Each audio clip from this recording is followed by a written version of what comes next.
Have you ever felt homesick while sitting in your own room, surrounded by familiar walls, familiar sounds, familiar air, and yet something inside you quietly insists that you are not where you are supposed to be?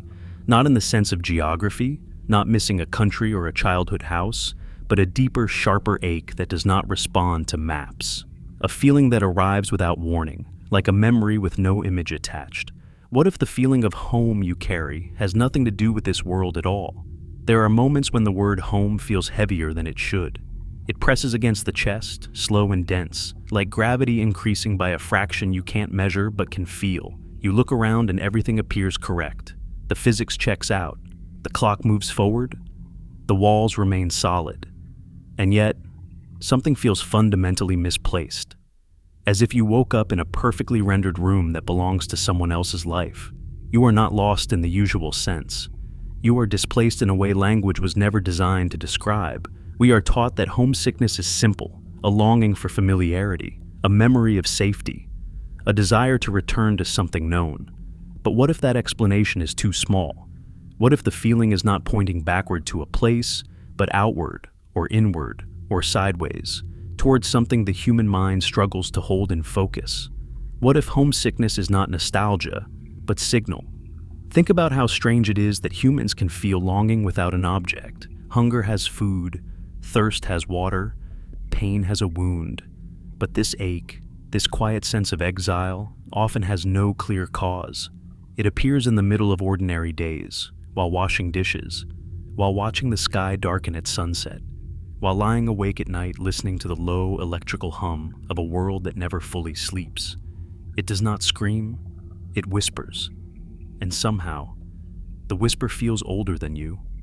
You might have felt it strongest during moments that make no logical sense.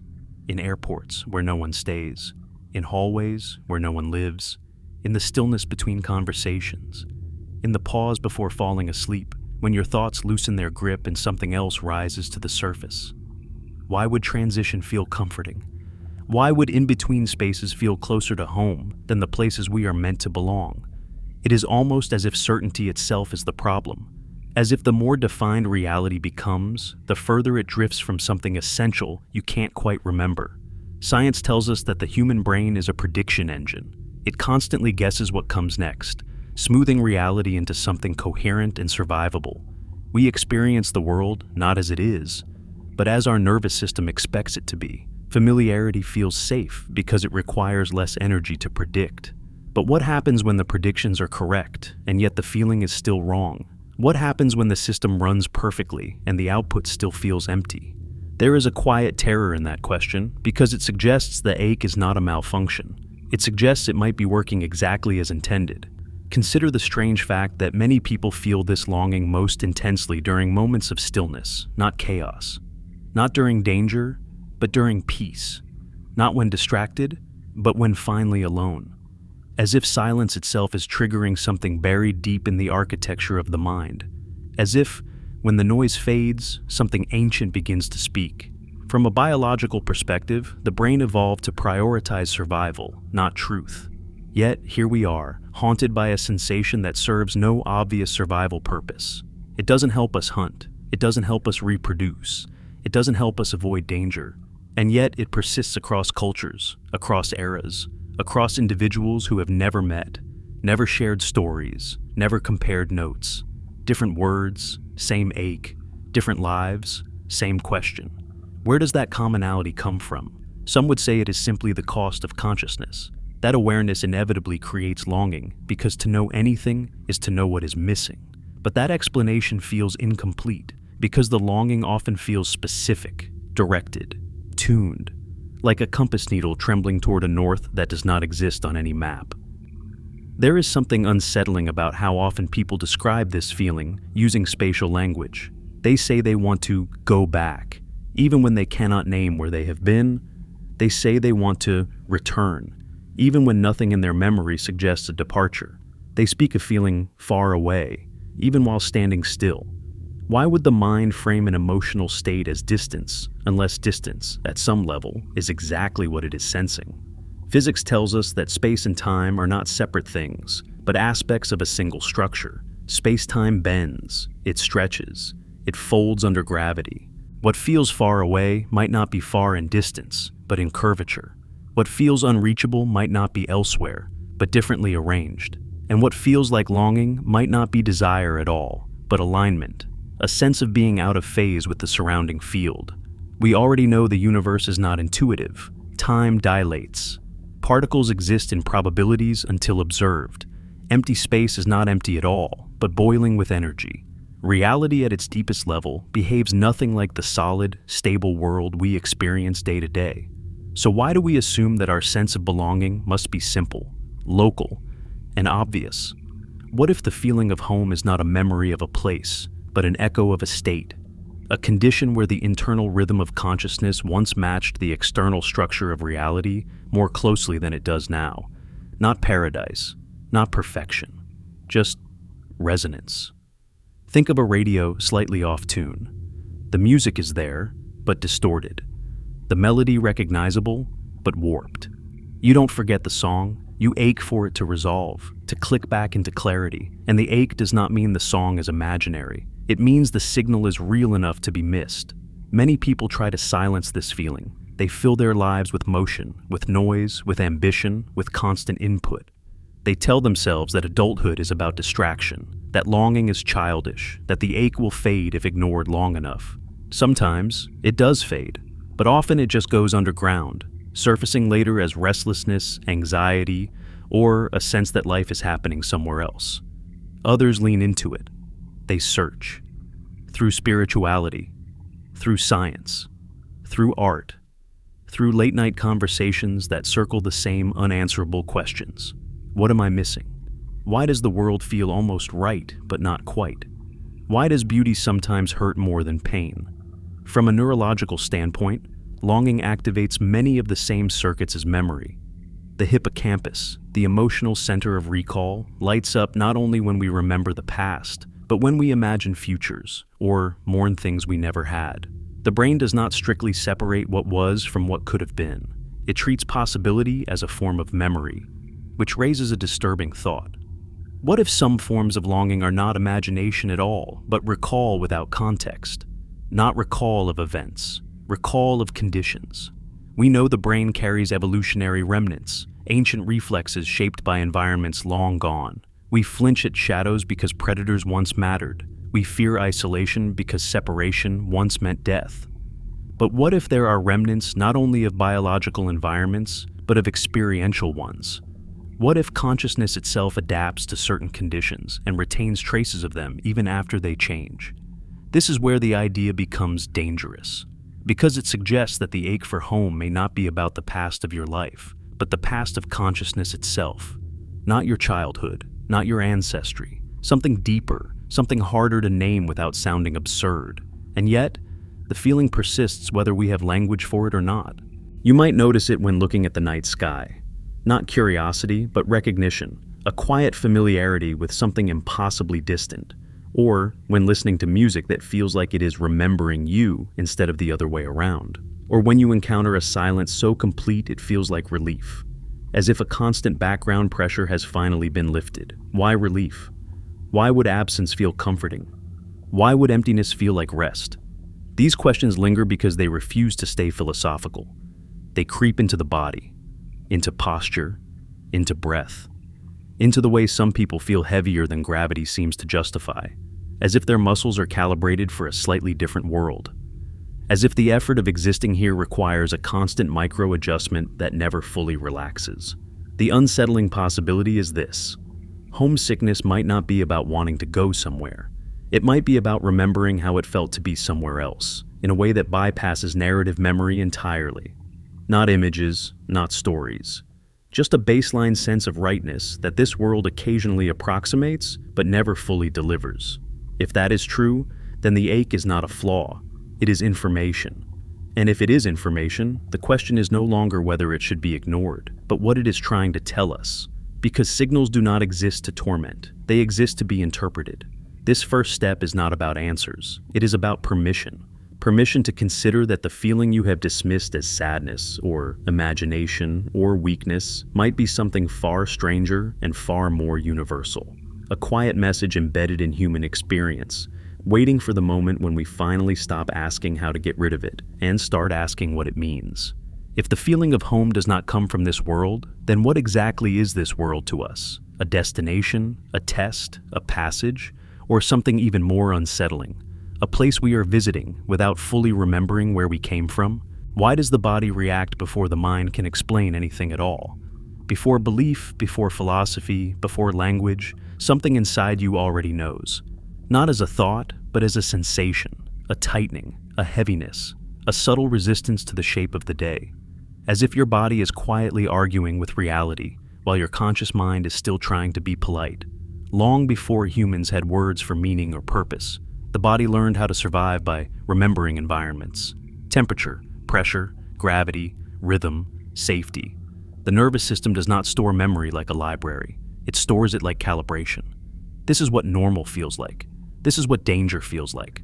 This is how fast time should move. This is how heavy the world should be. And once that calibration is set, everything else is measured against it. So what happens when the calibration is wrong? Not wrong in a medical sense, not broken, just mismatched. When the body moves through a world that functions perfectly yet feels slightly hostile in ways that are hard to describe. Too loud, too fast, too sharp, too dense. As if the volume of existence itself is turned up half a notch higher than you can comfortably tolerate. Many people describe a strange tension they can't stretch out of their muscles, a sense that rest never quite restores them. That sleep feels shallow, like charging a device with the wrong voltage. Others talk about phantom sensations, not missing limbs, but missing extensions. A sense that something should unfold, expand, lift, and doesn't. A tension between the blueprint the body expects and the form it inhabits. Science usually explains this through stress, trauma, anxiety, or dissociation. And those explanations are not wrong. But they may not be complete, because they describe the mechanism, not the origin. They explain how the signal travels, not why it exists in the first place. Consider gravity. Your muscles and bones are constantly negotiating with it. Every movement is a calculation.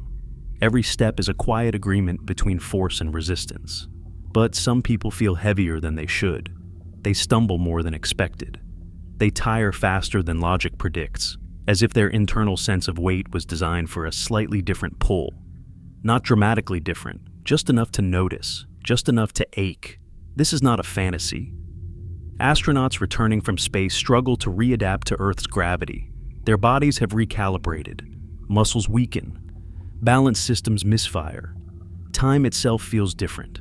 And during that readjustment, many report a deep emotional disturbance, not just physical discomfort. A sense of dislocation, of loss, of something being taken away that they didn't realize they had adapted to. Now, imagine a subtler version of that. Not a dramatic shift, but a lifelong one. A calibration set for a world that is close to this one, but not identical. A difference small enough to be survivable, but large enough to be felt every day. The nervous system is ancient, far older than culture, far older than reason. It responds to patterns before the conscious mind has time to construct explanations. That's why fear can hit before danger is visible. That's why comfort can appear without justification. And that's why some people feel a deep, unearned sense of wrongness, even when everything in their life appears fine. Look at how the body reacts to silence, true silence. For many, it is unsettling. The absence of sound creates anxiety, as if something important has stopped working. But for others, silence feels like relief, like pressure leaving the skull, like finally slipping out of a noisy crowd you didn't realize you were trapped in. Why would silence feel like rest unless the nervous system was accustomed to a quieter baseline? The same goes for darkness. Humans are supposed to fear it. Evolution says darkness hides threats. And yet, some people feel safest when the lights are off, when edges dissolve, when visual information reduces to nothing. They describe darkness not as absence, but as softness, as permission to stop performing for the visible world. These are not preferences, they are responses. The body does not choose what feels safe, it remembers it. Neuroscience tells us that much of our emotional life is shaped by implicit memory. Memory without narrative, memory without images, memory without a story you can tell yourself. You cannot recall when it was learned, only that it exists. This is how infants recognize caregivers before language. Why does time sometimes feel like a corridor you are being pushed through, rather than a landscape you are moving across? Why does it speed up when you want it to slow down, and slow down when you are desperate to escape a moment? And why does this distortion feel emotional, almost personal, as if time itself has an attitude toward you? From a scientific standpoint, time is not the steady river we imagine. Physics abandoned that idea long ago. Time stretches, compresses, and bends, depending on speed, gravity, and perspective. Two clocks can disagree about how much time has passed, and both can be correct. The universe does not experience time as a single universal flow. It experiences it as a condition, shaped by where you are and how you move through space. But the unsettling part is this. Your mind already knows that. Long before you learn about relativity, you feel it. You feel how childhood days seemed endless and adulthood years collapse into blinks. You feel how grief can freeze time, while joy dissolves it. You feel how certain moments seem to hover, thick and heavy, while others vanish without leaving a trace. This is not imagination. It is perception colliding with a reality that was never meant to feel linear. The brain does not measure time directly. There is no internal clock ticking seconds into awareness. Instead, time is reconstructed from change, from memory density, from emotional intensity. The more information a moment contains, the longer it feels in retrospect. The less novelty it holds, the faster it seems to disappear. Time, as you experience it, is not a thing. It is a side effect. So, what happens when your experience of time itself begins to feel wrong? Many people describe a constant urgency they cannot justify, a pressure to hurry, even when there is nowhere to go. Others feel the opposite, a sense of lag, as if reality is dragging its feet, forcing them to wait for something that never arrives. Some feel both at once, rushed and stuck, pulled forward while being held back. This tension creates a peculiar kind of anxiety, one that does not attach to specific fears. It is the anxiety of misalignment, of feeling out of sync with the rhythm of the world, like trying to dance to music you can almost hear, but never quite catch. Physics offers a metaphor here that is strangely poetic. In space-time, motion through space affects motion through time. The faster you move through one, the slower you move through the other. Everything travels through space-time at a constant rate, just in different directions. When you stand still in space, you move fully through time. When you move fast through space, time slows down for you. Now, imagine this not as literal speed, but as experiential velocity. How fast are you moving through life? How much change is passing through you? How much of yourself is anchored to the present moment? And how much is drifting elsewhere? There are moments when you feel as if you are living slightly ahead of your body, anticipating conversations before they happen, feeling outcomes before causes, sensing endings before beginnings have fully unfolded. This is often dismissed as anxiety or overthinking, but at its core, it is a disruption in temporal alignment. The mind projecting itself forward faster than the present can support. On the other side, there are moments of deep stillness where time feels irrelevant, where minutes lose meaning, where you are not waiting for the next thing because the concept of next dissolves. These moments are often described as peaceful, expansive, or strangely familiar, as if you have stepped into a pocket where time loosens its grip. Why do those moments feel like relief? Because effort disappears when alignment returns. If homesickness were merely emotional, time would not be involved so deeply. But it is. The ache often intensifies at specific temporal edges. Dusk, midnight, the end of seasons, birthdays, thresholds where one state gives way to another. These are not random. They are moments when time becomes noticeable, when transition is unavoidable. Anthropologists note that many cultures treat thresholds as sacred or dangerous, the moment between day and night, the space between childhood and adulthood, the pause between breaths in ritual. Liminal time, not just liminal space, has always carried weight, because in-between moments destabilize the illusion of continuity. And when continuity weakens, something else becomes audible. From a neurological perspective, the brain is constantly predicting the immediate future. It uses memory to simulate what comes next. This allows you to catch a ball, understand speech, navigate crowds. consciousness itself may lag slightly behind reality, stitching together moments after they occur. You are always, in a sense, remembering the present. So what if the feeling of homesickness arises when that predictive loop falters, when the future your brain expects does not align with the one that arrives? A persistent micro-mismatch between expectation and experience could produce a chronic sense of being out of place, not spatially, but temporally. You are here, but not now. This would explain why some people feel most alive at night, when social time slows, when schedules dissolve, when the world stops demanding synchronization. Darkness collapses the future. There is no next meeting, no immediate goal, just the present, stretched thin and quiet. For minds overwhelmed by temporal pressure, night feels like release. It would also explain why others feel profound sadness at sunsets. Not because of beauty, but because endings trigger something deeper than memory, as if each closing of the day echoes a larger departure, one that never fully resolves. In cosmology, there is a concept called entropy, the tendency of systems to move from order to disorder. Time, as we experience it, flows in the direction of increasing entropy. We remember the past because it was more ordered. We cannot remember the future because it has not yet collapsed into a single state. But what if consciousness, at some level, is not strictly bound by this arrow? What if it senses possibilities as faint impressions, like pressure changes before a storm? This would not mean seeing the future. It would mean feeling its shape, and feeling that shape could create longing, especially if the future you sense does not feel like home either. This is where the ache sharpens, because it suggests that the longing is not just for the past, but for a state of time where pressure felt different, where urgency did not dominate, where being was not constantly pulled forward.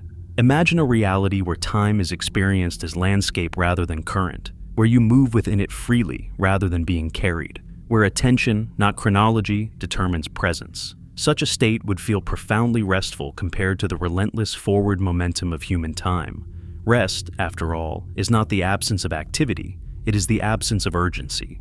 The human nervous system is not designed for constant future orientation, yet modern life demands it, planning, anticipating, optimizing, racing toward outcomes that evaporate upon arrival. This alone could explain much of our discomfort, but it does not explain the specificity of the longing, the way it feels like a memory rather than a complaint, the way it whispers, not, "I am tired," but "I remember something else." People often describe moments of awe as timeless, standing beneath vast skies, listening to music that dissolves the sense of before and after, falling deeply into creative flow. In these moments, time does not pass, it opens, and many report the same sensation afterward, a quiet grief, not because the moment ended, but because it revealed something that everyday time conceals. If segment 1 asked whether homesickness might be signal, and segment 2 suggested the body might be the receiver, then this segment proposes something more radical. The signal may be temporal. A sensitivity to time is something other than a straight line. Perhaps the feeling of not being home arises because the time you are embedded in does not match the time your consciousness resonates with most easily. Not the era, not history, but the structure of time itself. Linear, relentless, always consuming itself. If that is true, then the ache is not for a place or even a realm, but for a different relationship with becoming. A way of existing where moments do not immediately decay into memory, where presence is not constantly under threat of disappearance. And if such a relationship once existed, or could exist, the feeling of loss would be inevitable, because nothing hurts quite like knowing, at a level deeper than thought, that things do not have to be this way. Why do certain places that were never meant to be lived in feel strangely comforting? Why does the nervous system relax in corridors, terminals, stairwells, elevators, parking garages at night, hotel lobbies at dawn, places designed only for passing through? Why does the body exhale in spaces where no one is supposed to stay? There is something peculiar about environments that do not demand identity. In a waiting room, you are not defined by who you are, only by the fact that you are temporarily there. No history is required, no future is expected. You are between labels, between roles, between versions of yourself. And for some people, that state feels closer to home than anywhere else they have ever been. Anthropologists call these places liminal spaces, zones of transition, thresholds, neither here nor there. They exist outside the usual rules of belonging. And across cultures, thresholds have always been treated as powerful, unstable, even sacred. Doorways, crossroads, bridges, shorelines, moments and places where one state dissolves before another fully forms. From a psychological perspective, liminal spaces disrupt prediction. The brain thrives on expectation. It likes knowing what comes next, what is appropriate, how to behave. Transitional spaces suspend those scripts. You do not know how long you will be there. You do not know what happens next. And paradoxically, that uncertainty can feel like relief. Because when the script dissolves, so does the pressure to perform it. Notice how different you feel in an airport at night compared to a busy street during the day. The airport is massive, impersonal, artificial, and yet often calming. Time zones overlap. Identities blur. People exist as silhouettes moving with purpose but without story. You are surrounded by motion without narrative, and something in the mind softens. This is not romance, it is neurology, the brain's default mode network. The system responsible for maintaining a sense of self across time becomes less active when predictability drops. When routines break, the constant self-referential chatter quiets. You are no longer comparing who you are to who you were or who you should become. You simply are. For minds burdened by constant self-monitoring, this feels like rest. But the deeper question remains. Why does this rest feel familiar? Why does it feel like recognition rather than novelty? Why does standing in a place designed for no one feel like being somewhere you belong? Some people report that these spaces feel more real than everyday life. Not brighter, not happier, just clearer. As if the world briefly drops its pretense. Fluorescent lights, smooth floors, echoing footsteps. The artificiality is obvious and yet strangely honest. There is no attempt to pretend this is natural. It is infrastructure. Pure function. And perhaps that is why it feels safe, because nothing is trying to convince you it is something else. The modern world is filled with performance. Buildings perform identity, homes perform intimacy, cities perform culture.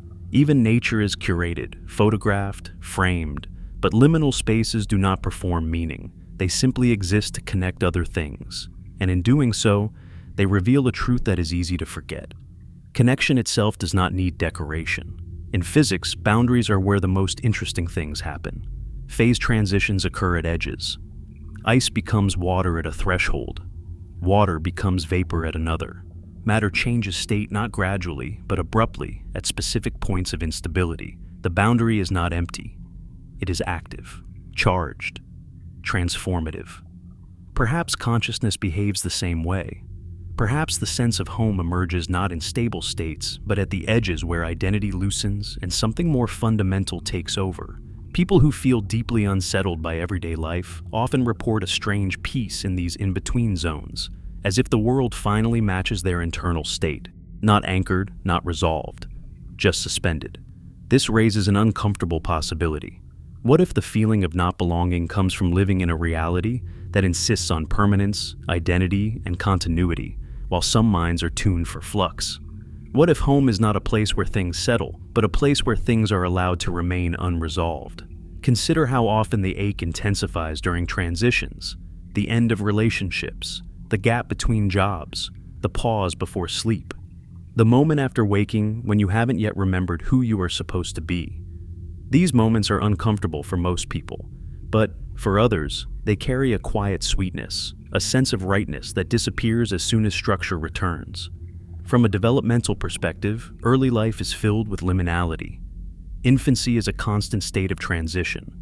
No stable self, no fixed narrative, just sensation, connection, and immediate experience.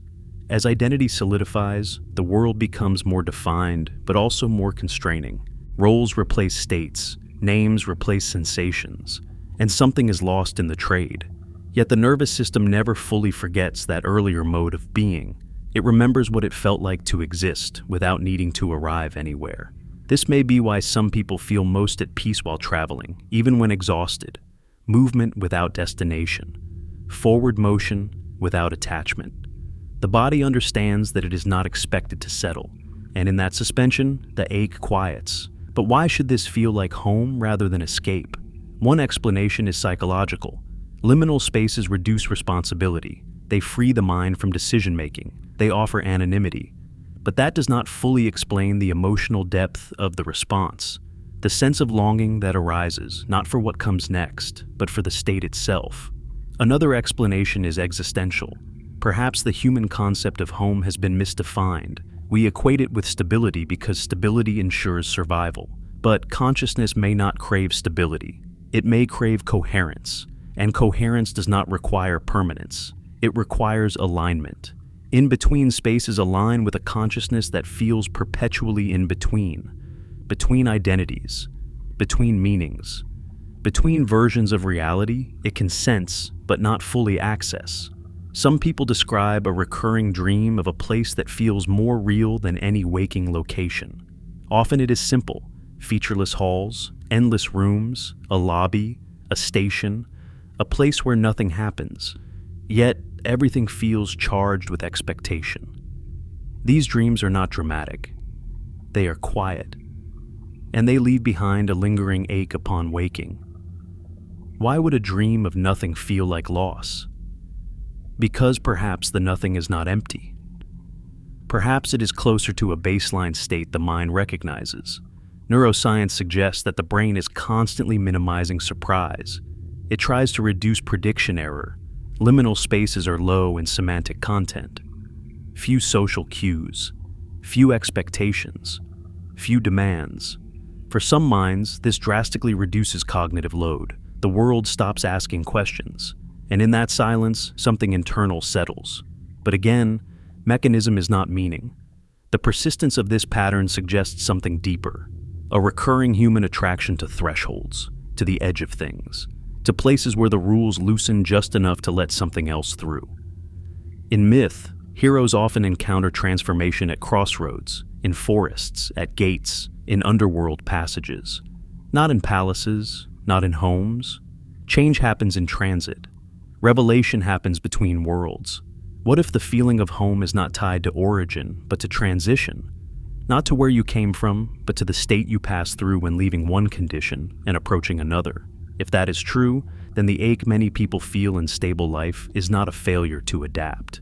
It is a mismatch between a consciousness that thrives in motion and a world that demands arrival. This would explain why settling down feels suffocating to some, why completion brings sadness instead of relief, why endings hurt less than permanence, why the question, "what's next?" feels safer than "this is it." Perhaps the most unsettling idea is this: what if the sense of home arises when identity dissolves just enough for consciousness to remember itself without the story attached?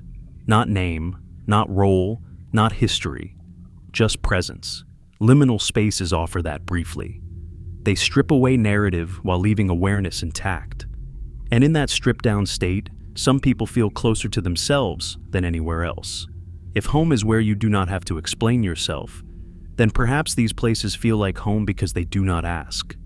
If home is where you are allowed to exist without definition, then perhaps the ache is not for another world, but for a way of being this world rarely permits. But this does not end the mystery. It deepens it. Because if the feeling of home emerges when structure dissolves, then what does that say about the structure we live in? And why does the mind respond to its loosening with relief rather than fear? If segment 1 asked whether homesickness is signal, segment 2 showed the body receiving it, and segment 3 revealed time as part of the distortion, then this segment suggests the environment itself plays a role. Certain spaces allow the signal to come through more clearly. Which raises the next question.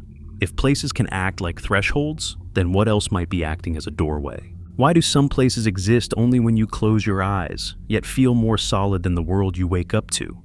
Why do certain dreams return again and again, unchanged by time, untouched by logic, as if they are locations rather than stories?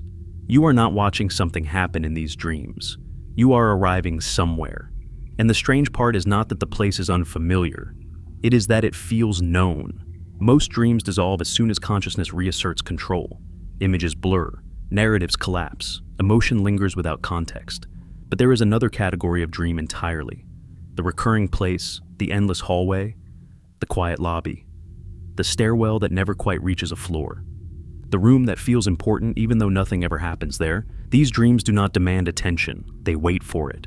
People across cultures describe them with eerie similarity, a space that feels neutral, clean, empty, charged with anticipation. No threat, no urgency, just the sense that you are meant to be there, even if you don't know why. And when you wake up, the grief is subtle but unmistakable, not because something bad happened, but because something ended, a return without explanation. Neuroscience tells us that dreams are the brain's way of integrating memory, emotion, and prediction. During sleep, the mind replays experiences, reorganizes information, and simulates possible futures. But this explanation falters when confronted with the stability of these dream places. Why would a random simulation remain so consistent? Why would the brain reuse the same architecture night after night, year after year, sometimes across decades? Memory usually degrades. These places do not. The hippocampus, the region involved in spatial memory, is highly active during dreaming. It is the same system that allows you to navigate familiar neighborhoods without thinking. When it lights up, the brain is not telling stories. It is building maps, which raises an unsettling thought. What if these dreams are not narratives your mind invents, but environments it remembers how to construct? People often say these places feel more real than ordinary dreams. The lighting is stable, the geometry makes sense, the atmosphere is consistent. There is a sense of continuity, as if the place exists whether or not you are currently inside it. As if you are visiting, not creating. Skeptics might argue that this is simply how the brain compresses complex emotional states, that the place is a metaphor for waiting, for transition, for unresolved tension. And that may be partly true. The brain loves metaphor, but metaphors usually point to something. They are not arbitrary. They emerge from repeated association, from patterns that matter. Why would the metaphor of a waiting room recur so often? Why not a field, or a forest, or a childhood home? Why the architecture of pause? Psychology suggests that humans fear uncertainty, yet these dream places are built entirely out of it. Nothing happens. No answers are given. And still, the feeling is not panic. It is familiarity, almost trust. This contradicts what we expect. The unknown should trigger fear, but here, it triggers recognition, as if the mind is saying, not, "What is this?" but, "Oh, here again." There is a concept in cognitive science known as schema, mental frameworks that help us organize experience. We have schemas for social interactions, for physical spaces, for routines. They allow us to navigate the world efficiently. Most schemas are learned through repetition, but some feel as if they were always there. These dream places behave like schemas without an origin story. No first visit, no memory of learning them. Just the sense that they exist, fully formed, ready to be re-entered. From a philosophical perspective, this is disturbing, because it suggests the possibility that not all familiarity comes from lived experience, that some forms of knowing precede memory. That consciousness may carry templates it did not generate locally. Carl Jung called these archetypes, universal patterns that shape human thought and imagination. But even Jung struggled to explain why these patterns feel lived in rather than symbolic, why they carry emotional weight beyond their narrative content. Modern neuroscience reframes archetypes as inherited neural predispositions, tendencies shaped by evolution. But evolution shapes survival behaviors, not architectural nostalgia. It prepares you to recognize threats, not empty rooms filled with quiet anticipation. And yet, the pull remains. Some people describe waking from these dreams with a sensation similar to jet lag, disoriented, heavy, as if they have traveled a long distance to return to a body that feels slightly unfamiliar. Others feel an almost physical tug, like leaving something behind. Not a person, not an object, a state. This state is difficult to articulate because it lacks drama. It is not bliss, it is not excitement. It is neutrality so complete it feels like peace. A baseline where nothing needs to be proven or performed.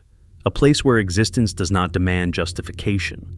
Why would such a state feel like loss? Perhaps because waking life rarely offers it. The modern world is saturated with narrative. Who you are, what you are becoming, what you failed to do, what you should do next. Identity is a constant project. Even rest is often goal-oriented. Optimize sleep, maximize recovery, use downtime efficiently. But in these dream places, there is no project, no timeline, no optimization. Just being without direction. If consciousness is always doing something, then these spaces feel like a rare permission to stop, which leads to a troubling possibility. What if the sense of home you feel in these dreams is not about the place at all, but about the absence of demand? What if home is not where you come from, but where you are no longer required to become anything else? Still, this explanation feels incomplete because it does not explain the specificity, the sameness, the shared architecture across different minds. When enough people report similar internal landscapes, we are forced to ask whether something collective is at work. Not in a mystical sense, in a structural one.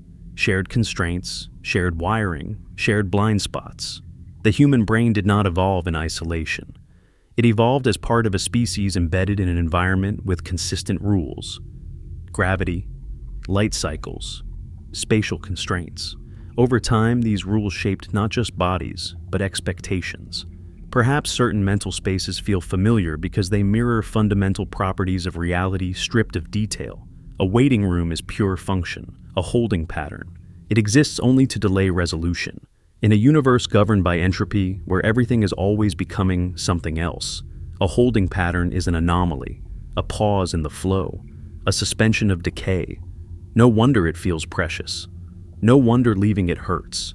If the feeling of home is tied to states where time loosens, identity softens, and expectation disappears, then these dream places are not random.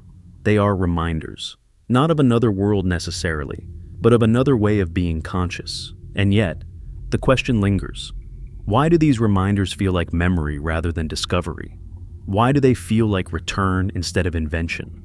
Perhaps because consciousness, at some level, recognizes when it is closer to its own ground state, when it is less distorted by urgency, less compressed by narrative, less fragmented by role. In physics, systems tend toward their lowest energy configuration, not because they want to, but because it is stable. Rest is not a reward. It is a condition. What if the ache you feel upon waking from these dreams is the same principle expressed emotionally? A system returning to a higher energy, more strained configuration, and registering the loss. If that is true, then the longing is not pathological. It is thermodynamic. A preference for stability, experienced subjectively as homesickness. But this only deepens the mystery. Because if these places are reminders, then what exactly are they reminding us of? A state we once inhabited? A state we periodically access? Or a state consciousness itself longs for, regardless of where it emerges?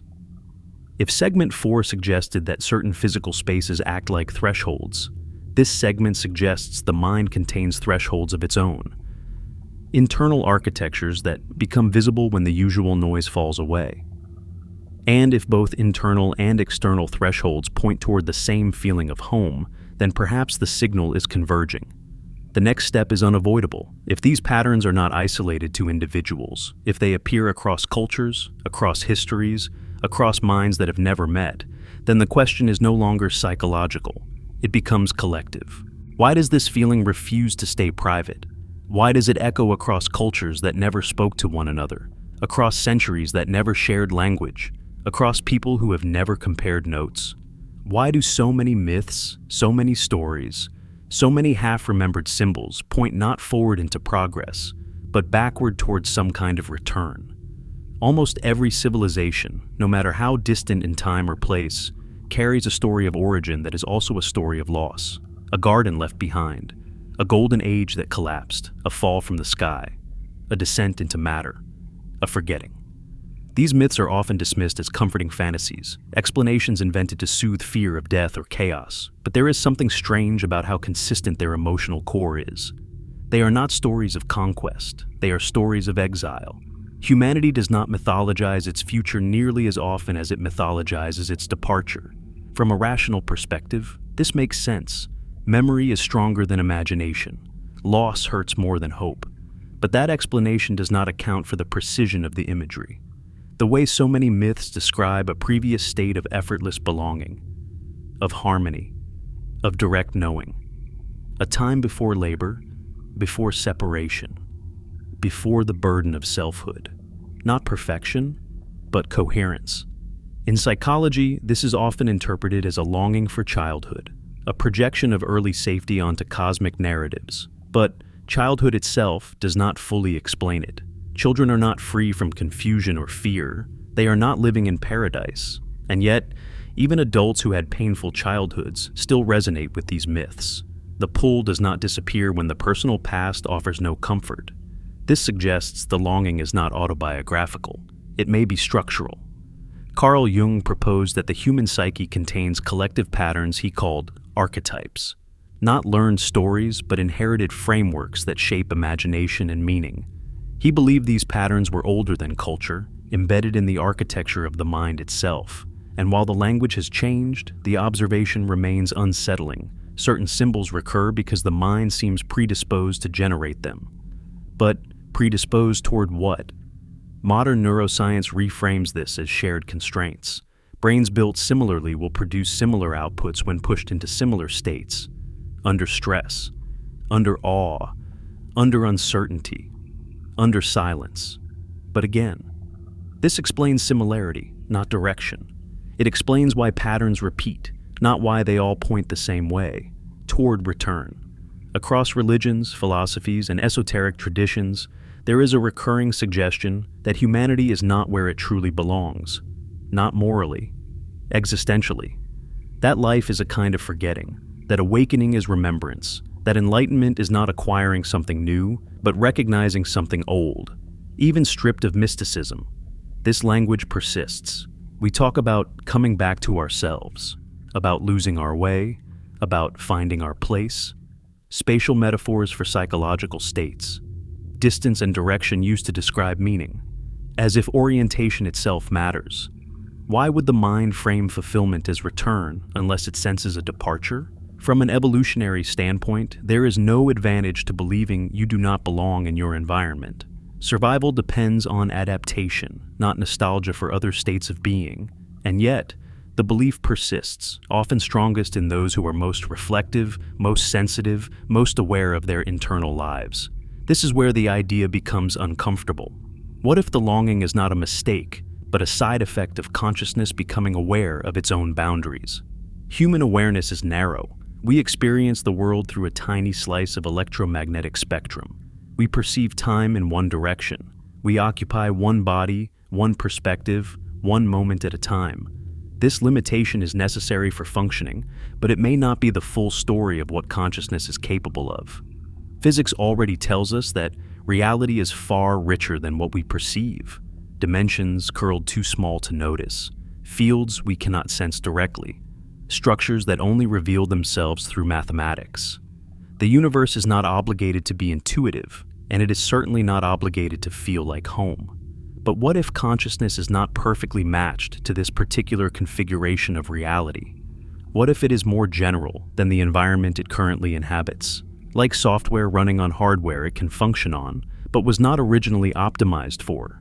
This is not a claim of origin, it is a question of fit. If consciousness emerges from complexity, then it may not be limited to one kind of complexity. It may recognize patterns across different substrates, and recognition does not require memory in the usual sense. It can be felt as familiarity without narrative. This could explain why so many people describe a sense of having been somewhere else, without images, without stories, without belief. Not a past life, not another planet, just a state of being where awareness felt less constrained. And it could explain why these feelings intensify when the individual ego loosens. During meditation, during grief, during awe, during moments when the boundaries of self soften and something more spacious leaks through. In those moments, people often report the same thing: a sense of connection without object, a feeling of belonging without location, a quiet knowing that does not attach to words, and afterward, a sadness that is hard to explain, not because something was lost, but because something was glimpsed. Neuroscience can track these states: reduced activity in the default mode network, increased coherence across brain regions, a shift from narrative self to experiential awareness. But mapping the circuitry does not erase the experience. It only shows that the brain is capable of entering modes that feel fundamentally different from ordinary consciousness. The question is, why those modes feel like home? If this were purely chemical, we might expect it to feel euphoric or chaotic, but often it feels neutral, grounded, like standing on firm ground after a long journey through unstable terrain. There is no fireworks, just relief. Relief is important here. Relief implies release from strain, from holding something up, from maintaining tension, which suggests that ordinary consciousness for some people is experienced as effortful, as if they are constantly bracing against something invisible. If so, then collective myths of return may not be about a lost paradise. They may be about a lost ease, a way of existing where awareness did not have to work so hard to stay coherent. This would make the sense of exile less dramatic, but more plausible. Not banishment from heaven, but emergence into constraint. Not a fall, but a narrowing. And narrowing, while necessary for function, comes at a cost. Perhaps the most unsettling thought is this.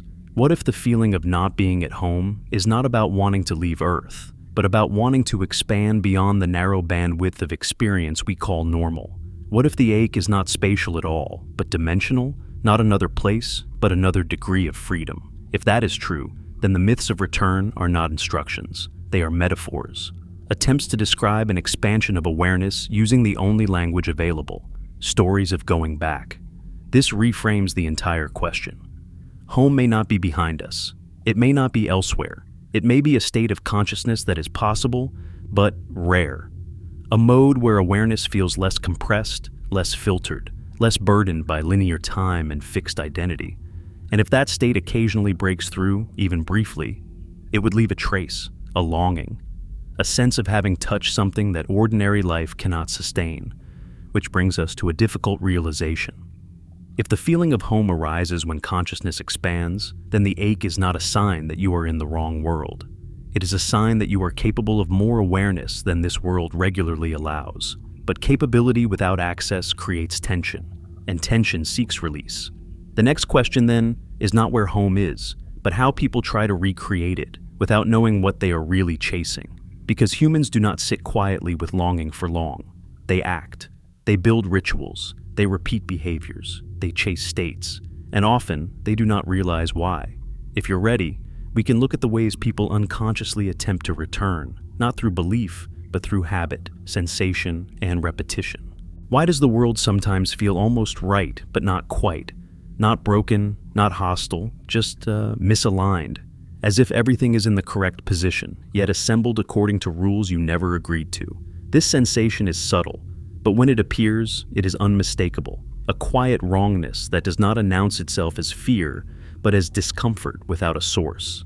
People describe it as looking into a mirror and feeling a brief jolt of disorientation, like the reflection is accurate but incomplete, or walking down a familiar street and suddenly sensing that the scale is off, that the proportions of space and time are slightly distorted, or sitting in a room full of people and feeling as if you are observing a performance from the wrong side of the glass.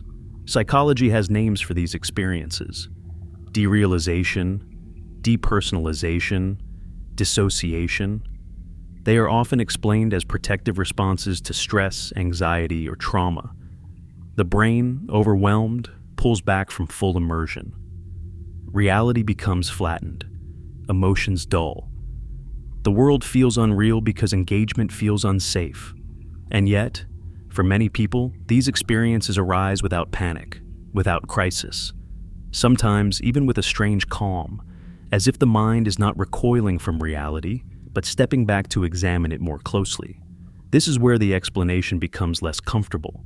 The human brain is a prediction machine. It does not passively receive reality. It actively constructs it.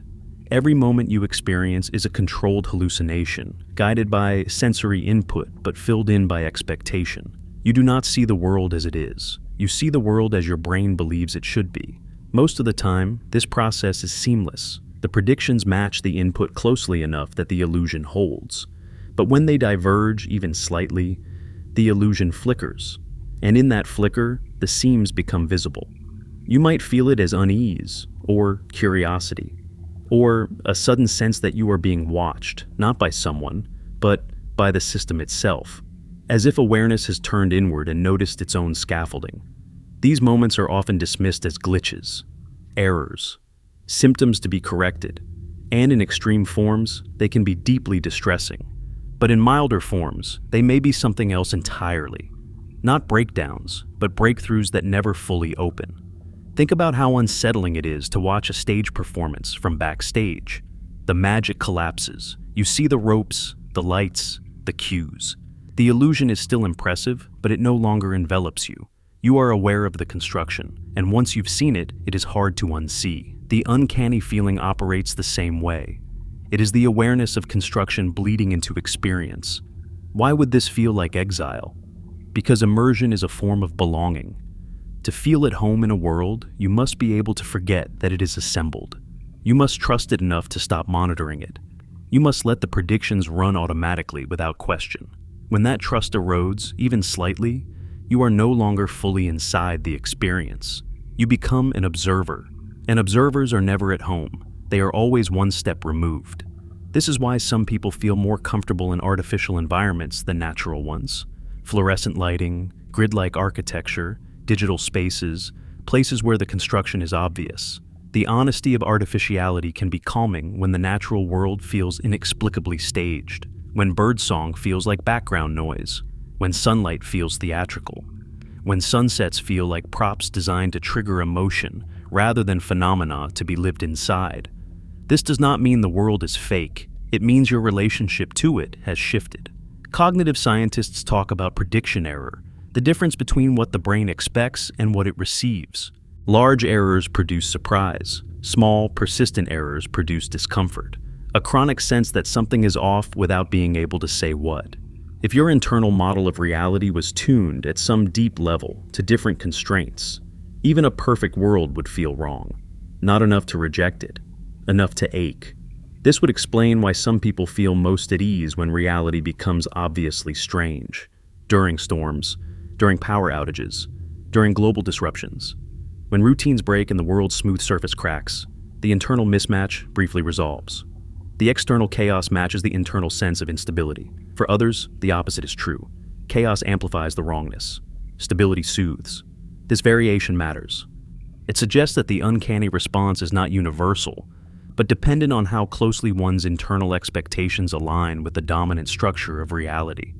Those who feel most alienated are often those who notice patterns too clearly, who sense repetition, who feel life looping in familiar shapes at different scales, who see how conversations follow scripts, how days echo one another, how emotions arrive on cue. To notice this is not delusion. It is pattern recognition. And pattern recognition is what the brain evolved to do. The danger is not noticing patterns. The danger is noticing them without context.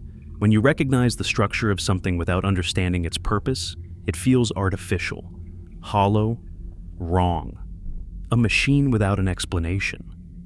This is why some people become obsessed with the idea that reality is staged, or simulated, or observed. Not because they crave conspiracy, but because the metaphor fits the sensation. The sense of being inside a system whose rules you did not write and whose logic you only partially understand. From a philosophical standpoint, this is not new. Plato described reality as a cave of shadows. Eastern traditions describe the world as illusion, not in the sense of non-existence, but in the sense of misperception. Modern science tells us that what we experience is a model, not the thing itself. All of these perspectives converge on a single point. The world you experience is mediated, and mediation creates distance. Distance creates longing. If you are aware of the mediation, you may feel like a visitor in your own life, going through the motions, playing the roles, following the scripts, while something deeper remains unengaged, waiting for conditions that rarely arrive. This is not madness. It is hyper-awareness without grounding. Some people try to ground themselves by intensifying sensation. Loud music, extreme sports, substances, anything that forces the nervous system back into the body. Others go the opposite way. Withdrawal, minimalism, silence. Reduction of input until the world becomes bearable again. Both are attempts to resolve the same problem. The sense of being slightly out of phase with the environment. In physics, when two waves are out of phase, they interfere destructively. Peaks cancel troughs. Energy disappears. But when phases align, energy amplifies. resonance occurs. The system feels powerful, alive, coherent, or perhaps the feeling of home is nothing more mystical than resonance. Moments when internal and external patterns briefly align, when prediction error drops to zero, when awareness no longer has to fight the world to make sense of it. And perhaps the uncanny feeling is what happens when awareness notices that this alignment is rare. This would explain why beauty can hurt, why moments of clarity can trigger grief, why recognition is often followed by loss. Because resonance reveals how misaligned the rest of life feels. If the sense of not belonging arises when you can see the seams of reality, then the question shifts again. It is no longer about escape. It is about integration. Is it possible to feel at home in a world you can see through? Is belonging possible without illusion? Or does awareness itself carry the cost of exile? These questions have no easy answers, but they lead us to an unavoidable observation. When people feel most lost, they often repeat specific behaviors. They seek specific sensations. They recreate specific conditions, not randomly but with obsessive precision, which suggests that beneath the confusion, there is a map not of places, but of states. If you're ready, we can follow that map into the patterns people repeat in their search for something they cannot name, but cannot stop chasing. Why do certain patterns pull at you with a force that feels almost personal?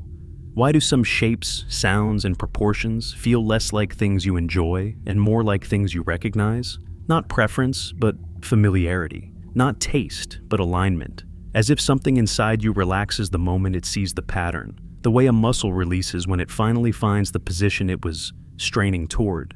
People often talk about beauty as if it were subjective, but science complicates that idea.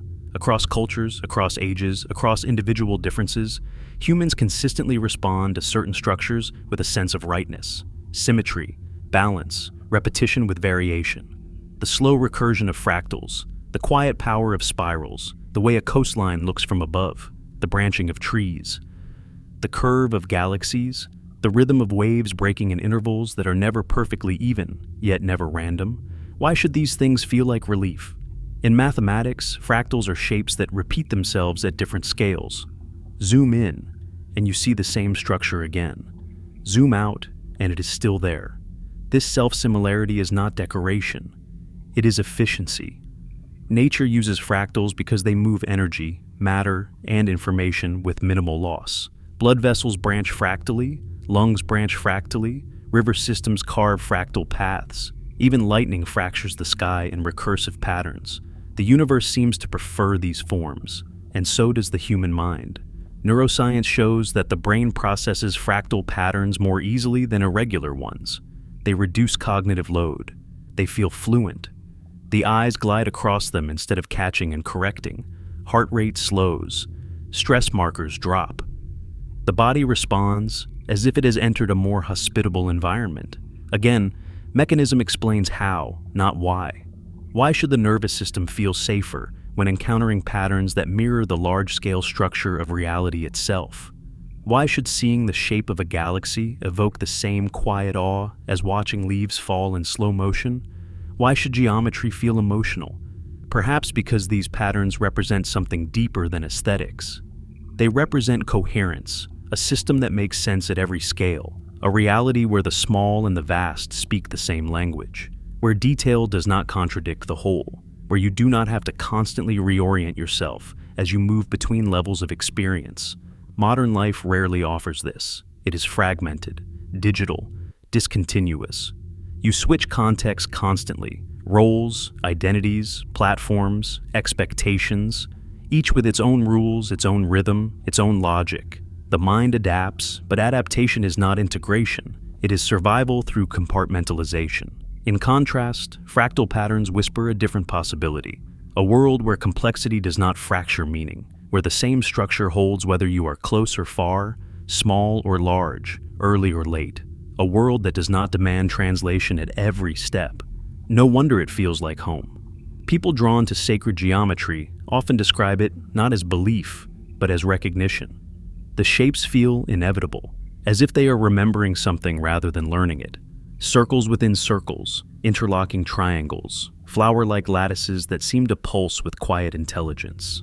These images do not explain anything. They reassure. They say, this makes sense. But what is making sense to whom? Physics suggests that the fundamental laws of reality are mathematical, not because math is invented, but because it describes relationships that persist regardless of scale. Whether you are describing electrons or galaxies, the same equations echo. Different parameters, same structure. If consciousness evolved within such a universe, it would not be strange for it to feel comforted by patterns that reflect this deep consistency. Recognition may not be memory. It may be resonance, like a tuning fork vibrating when the correct note is played nearby. This resonance could explain why certain people obsess over patterns, numbers, and structures that others find meaningless. It is not about superstition, it is about sensitivity. A nervous system tuned to coherence will feel pain in fragmentation and relief in order. And when order appears, even briefly, the ache quiets. Music operates on the same principle. Certain intervals feel stable, others create tension. Resolution is not just aesthetic, it is physiological. The brain predicts where the melody should go, and when it arrives, the reward system activates. But the deepest musical experiences often involve delayed resolution, suspended chords, repetition that almost resolves, but not quite. The listener is held in a liminal state, balanced between expectation and fulfillment. Why does that feel so powerful? Because it mirrors the condition we have been circling around this entire time. Not arrival, not completion, suspension. A state where becoming is allowed to unfold without being forced into conclusion. When people say a song feels like home, they are not talking about lyrics. They are talking about structure, about how the music holds time, how it stretches moments, how it allows emotion to exist without explanation. This brings us to a quiet realization. Many people are not searching for another place. They are searching for another pattern of experience, one where awareness flows instead of fractures. One where time feels like a medium rather than a pressure. One where identity does not have to be defended at every moment. Patterns offer a glimpse of that possibility. That is why people recreate them obsessively. In art, in architecture, in rituals, in personal habits that look strange from the outside but feel necessary from within. Night walks, repeated routes, certain playlists at certain hours. The same movements performed again and again, not out of compulsion, but out of calibration. They are tuning themselves, trying to bring their internal rhythm closer to something that feels right. This also explains the deep discomfort some feel with randomness. Not uncertainty, but true randomness. Noise without pattern. Systems that change rules constantly. Information without hierarchy. It is not that these minds crave control. They crave coherence, a world that speaks one language instead of many conflicting ones. When coherence disappears, the longing intensifies. When coherence appears, even in abstract form, the longing softens. This suggests something profound. The feeling of home may not be tied to a world, a realm, or even a state of consciousness, but to coherence itself. To experiences where the structure of reality aligns with the structure of awareness. Home may be what coherence feels like from the inside. If that is true, then the ache is not irrational. It is a response to fragmentation, a signal that the mind is navigating an environment that does not consistently support integration. And now, a harder question emerges. If people are unconsciously tuning themselves through patterns, habits, sensations, and rituals, what happens when those attempts fail? When the tuning never quite locks in? When coherence remains just out of reach? Because for many, the search does not stop at patterns. It moves into behavior, into repetition, into the quiet, often unnoticed ways people try to recreate a feeling they cannot name but cannot forget. If you're ready, we can follow that trail into the everyday actions and obsessions that reveal how deeply this longing shapes human life. Why do people repeat the same behaviors even after they stop working? Why do certain actions feel necessary even when they no longer bring pleasure? Why does the body insist on returning to the same sounds, the same hours of the night, the same sensations, as if something unfinished is waiting there? From the outside, these repetitions look ordinary. Night drives with no destination, long showers where time dissolves, standing at windows watching rain without thinking, listening to the same song again and again, not because it is entertaining, but because it feels stabilizing, eating the same foods, walking the same routes, sitting in the same chair at the same time of day. But repetition is never random. In neuroscience, repetition is how the brain learns. It strengthens pathways. It reduces uncertainty. It tells the nervous system, this is safe, this is predictable, this is survivable. Yet, the repetitions we are talking about go beyond learning. They continue long after learning is complete. They persist even when the conscious mind knows better, which suggests the repetition is not about information. It is about regulation. The human nervous system is constantly trying to return to baseline, a state where arousal is neither too high nor too low. Too much stimulation creates anxiety. Too little creates emptiness. When the system drifts too far from its optimal range, it searches for ways to correct itself. Most people assume this correction is about emotion, feeling better, feeling calmer, feeling happier. But often, it is about something subtler, feeling aligned. This is why certain people feel drawn to the same environmental conditions again and again. Dim lighting, late hours, solitude, low-frequency sound, repetitive motion. These are not indulgences. They are attempts to recreate a state where the internal system briefly quiets. You could call this self-soothing, but that phrase is too small. It is self-calibration. The same logic applies to more destructive repetitions, substances that alter perception, behaviors that narrow attention, obsessions that collapse the world into a single focus. These are not always attempts to escape reality. Often, they are attempts to simplify it, to reduce the overwhelming complexity of experience into something manageable. When the world feels fragmented, the mind seeks compression. This is why addictions are often described as feeling like coming home, at least in the beginning, not because they are healthy, but because they temporarily resolve a deeper tension. They create coherence by shrinking the field of awareness. The ache quiets, the noise fades. For a moment, the system rests. The tragedy is not that these methods fail. It is that they work too well, too narrowly, at too great a cost. But even in their failure, they reveal something important. People are not chasing pleasure. They are chasing a specific internal configuration, a feeling of being settled inside themselves. And that configuration is remarkably consistent across individuals. Lower cognitive load, reduced future projection, softened identity boundaries, slower time, less demand. Notice how many people feel most at ease late at night, when the world stops asking questions, when messages stop arriving, when expectations suspend. The same room that felt oppressive during the day suddenly feels spacious. The same thoughts that felt heavy become gentle. Time loosens its grip. Nothing about the environment has changed dramatically, only the pressure of participation. This tells us something critical. The longing is not for stimulation. It is for relief from constant engagement. Modern life keeps consciousness in a state of perpetual partial activation, always scanning, always responding, always preparing, rarely resting in a way that feels complete. Sleep is supposed to provide this, but even sleep has become functional, tracked, optimized, instrumentalized. True rest is no longer common, so people recreate fragments of it wherever they can. They chase nostalgia not for the past itself, but for the state of mind they associate with it, the simplicity, the slowness, the sense that nothing urgent was required, the feeling that time was wide instead of sharp. This is why certain smells can be devastating, or certain songs, or certain lighting conditions. They bypass thought and recreate a physiological state that the conscious mind has forgotten how to access intentionally. The body remembers the route, even if the mind has lost the map. But there is a limit to how much regulation repetition can provide. Habits can stabilize, but they cannot fully resolve the underlying mismatch. The world still demands participation. Identity still tightens. Time still presses forward. And eventually, the ache returns. This is where the search often turns inward. People begin to question not just what they are doing, but what they are. Why they feel like observers instead of participants. Why they feel like visitors in their own lives. Why even joy sometimes feels distant, like something happening to someone else.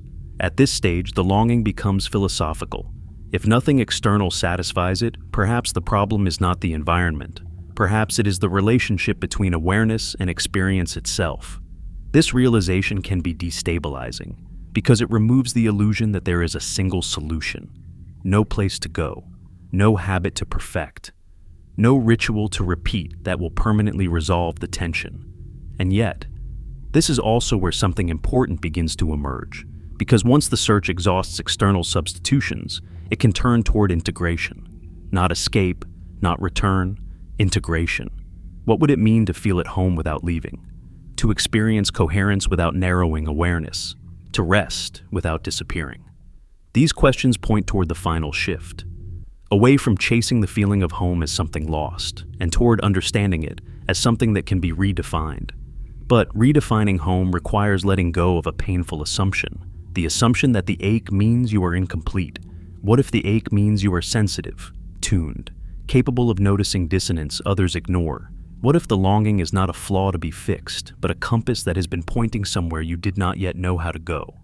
The final segment is not about answers.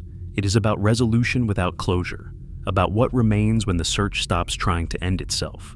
If you're ready, we can step into that final space together. What if the feeling you have been calling homesickness was never asking you to go anywhere at all? What if it was never pointing outward, or backward, or upward into some other realm, but inward, toward a reconciliation that has been quietly waiting this entire time? Consider how the search changes once you stop trying to escape it. Once you stop treating the ache as a problem to solve and begin treating it as information to listen to, something subtle happens. The longing does not vanish, but it softens. It becomes less sharp, less desperate, more like a low-frequency hum than a wound. And in that shift, a new question appears. Not where is home, but what does home actually mean? For most of human history, home was defined by necessity, shelter, safety, belonging to a group that ensured survival. These definitions made sense in a dangerous world, but consciousness has outgrown some of the containers it once fit into. We no longer live only to survive. We live to understand. And understanding changes the shape of what we need. Perhaps home was never meant to be a place. Perhaps it was meant to be a state of alignment, a condition where awareness, body, time, and environment briefly stop pulling against one another. A moment when nothing inside you is arguing with reality. If you look back at every thread we've followed, they all converge here. The body seeking calibration, time seeking softness, liminal spaces offering relief, dreams returning you to neutral ground, myths whispering of return, patterns restoring coherence, repetitions trying to stabilize what feels scattered. None of these point to a destination. They point to a way of being. And maybe that is why the door you keep looking for never opens. Because it was never a door. It was a posture, a way of holding awareness that modern life rarely encourages, a way of existing that does not require constant narration, constant identity maintenance, constant forward motion, a way of being present without being pressed. This reframes the ache entirely. It is no longer evidence that you do not belong here. It is evidence that you are sensitive to the cost of existing here in a particular way.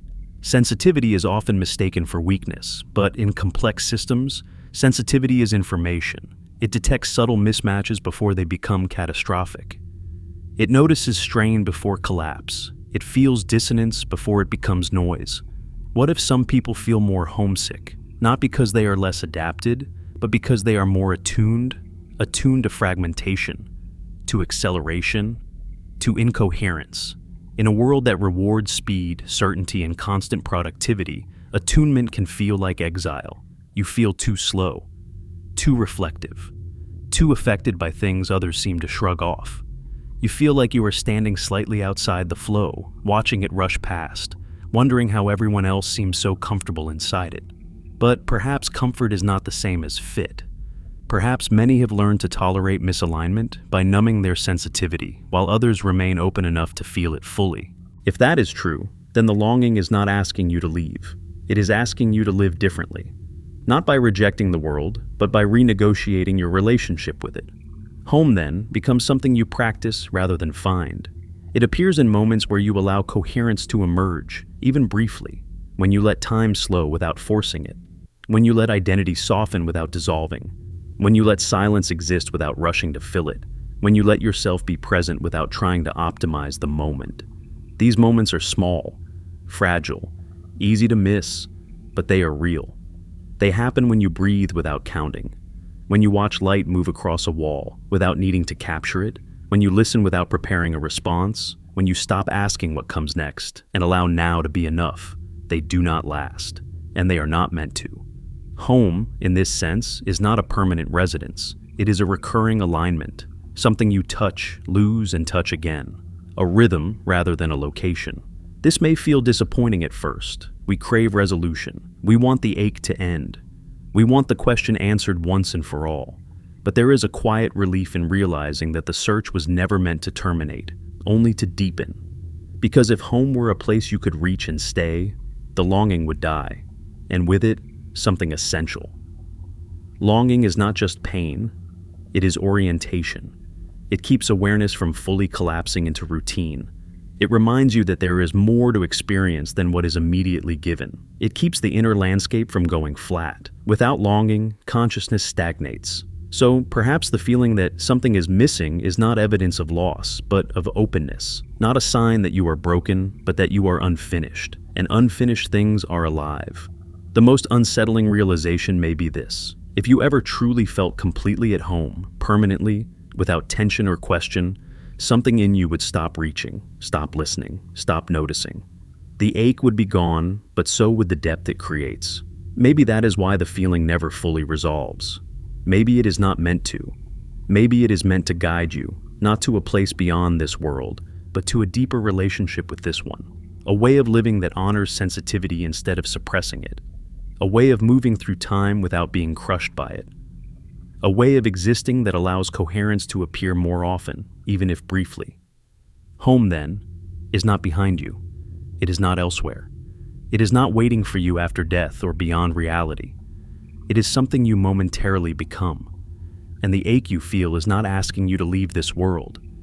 It is asking you to inhabit it differently. Not louder, not faster, not harder, but more honestly. And perhaps that is the quiet truth beneath the question you started with. What if the feeling of home isn't from this world? What if it is the part of you that refuses to let this world be the only way to exist?